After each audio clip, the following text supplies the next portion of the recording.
The following is a story that took place quite a few years back now. However, it still baffles me completely, and I'd like to share it.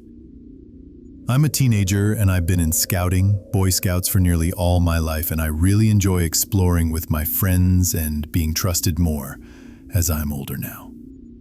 A few years ago, me and two girls named Amy and Harriet were asked to head into the woods surrounding our campsite to find a long, straight stick suitable for carving into a point. Bear in mind that I was a lot younger back then. Harriet was older, and Amy only 1 year older than myself. We had been walking in deliberately the same direction as to not get lost and memorizing the surroundings as we went in order to find our way back easily.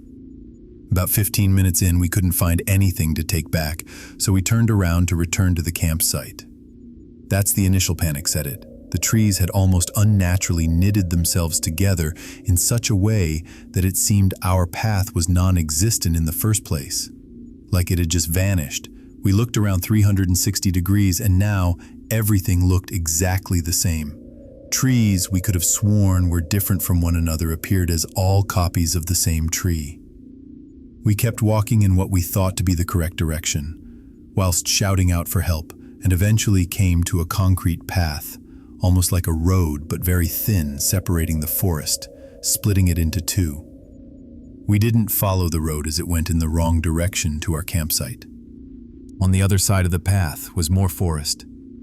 However, nearby was an abandoned shack, likely used for storage or whatever else. We had no idea anything like this was out here in these woods, so we just kept walking. We eventually came to a road we didn't recognize.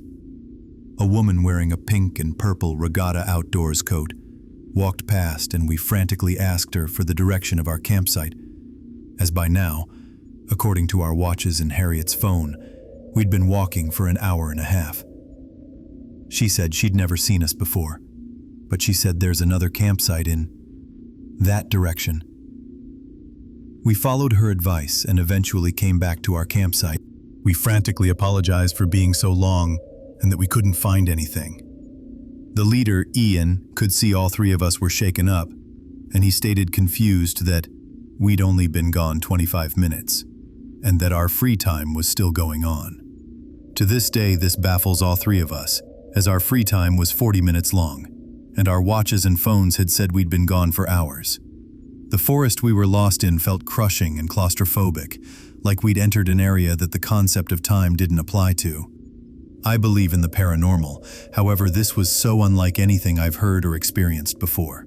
It literally was like we'd been in a time vortex or something, and that hours in the forest were only minutes in the rest of the world. The feeling was very strange, and it stuck with me for the rest of the camp.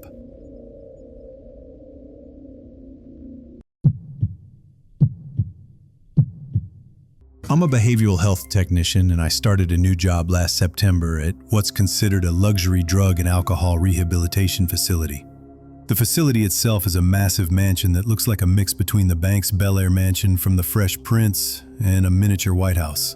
It has 3 levels, 13 rooms, each with private bathrooms featuring jacuzzi tubs, a gym, 3 living rooms, a large commercial kitchen, a ballroom, yoga studio, a doctor's office, a sprawling garden, and even an elevator. During my first week, 2 clients told me the mansion was haunted, but I laughed it off.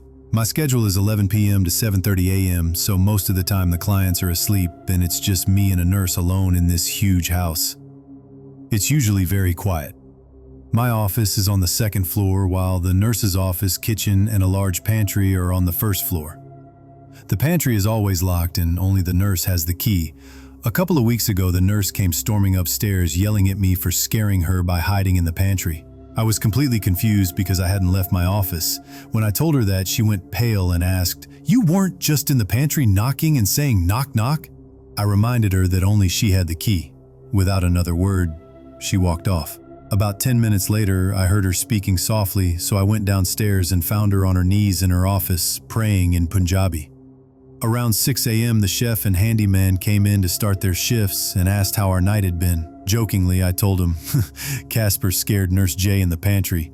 The chef responded, "Oh, that's Kay, if it happened in the pantry." I was stunned. He explained that he'd worked there for 15 years and that the mansion used to be a retirement home where many residents had passed away. He even named some of the former residents and described where their ghosts were often seen, reassuringly saying they'd always been kind and never malicious. Nurse J put in her 2 weeks' notice shortly after that incident and is no longer here. Since then, I've heard footsteps, seen lights flicker, and watched fireplaces turn on by themselves. However, I haven't personally heard anything speak to me like Nurse J did. My pay is significantly above average, and my supervisor told me it's because they have a hard time keeping staff on the night shift. Personally, I think it's because the place is haunted, and honestly, the pay is good enough to keep me from running away. This is probably the creepiest and most unexplainable experience I've ever had. I used to work overnight as a security guard at the local port. Typically, none of the port workers stayed overnight except for the safety official. I was never completely alone on shift, as the site spanned nearly 2 miles in radius and usually required 3 guards per night, including myself.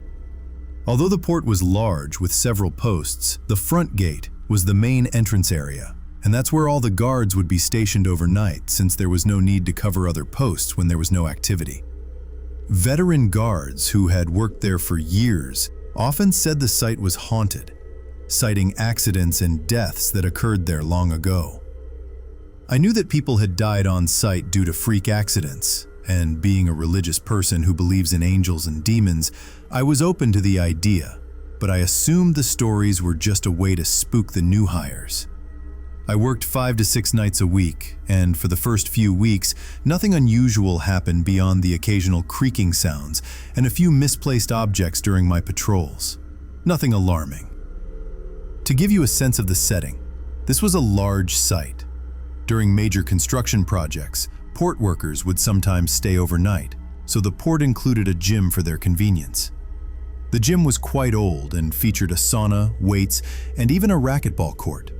For reference, a racquetball court is similar to an indoor tennis court, but with thin plaster walls and thick glass door. During our patrol rounds, my colleague Mike and I would sometimes stop at the gym to play a few rounds of racquetball before heading back to the front gate. On one particular night, instead of playing racquetball, we decided to do a full workout. It was around 2:30 a.m., and the building was so quietly that we could hear the faint hum of electricity running through the lights. The air conditioning and everything else were switched off, only the lights were on. 15 or 20 minutes into our workout, we heard a loud thump. We dismissed it at first and continued. A few minutes later, the same loud thump echoed again. We considered the possibility that our lieutenant might be walking around, but when we radioed him, he confirmed he was at the front gate. We tried to think logically about what could be causing the noises, which were clearly coming from the racquetball court. We briefly thought it might be the air conditioner, but remembered it was off. And even when it was running during the day, no one ever reported thumping noises like these. The thumps then started occurring more frequently, one after another. We were growing increasingly one, but what happened next me to my core. We cautiously approached the glass door of the racquetball court, turned on our flashlight, and aimed it inside. I was immediately overwhelmed with chills and was so frightened I started tearing up, almost to the point of crying. Inside the court, we saw one of the racquetballs rolling slowly on its own, even though the court was completely empty. The realization hit us that the loud thumps we'd heard were balls being hurled against the walls, as if someone, or something, was playing inside the court by itself. We were both completely shocked and Berg. We couldn't make any sense of what was happening. Panicking, we began yelling and sprinted at full speed back to the front gate. When we arrived, the lieutenant saw us, visibly shaken and running, and asked what had happened. We told him what we had witnessed, and his expression frightened us even more. He said, "That's why guards quit so often. There's something evil here, and this isn't the first time something like this has happened." He then showed us security footage, of dark figures and shadows moving through the office areas, as well as lights mysteriously turning on and off by themselves.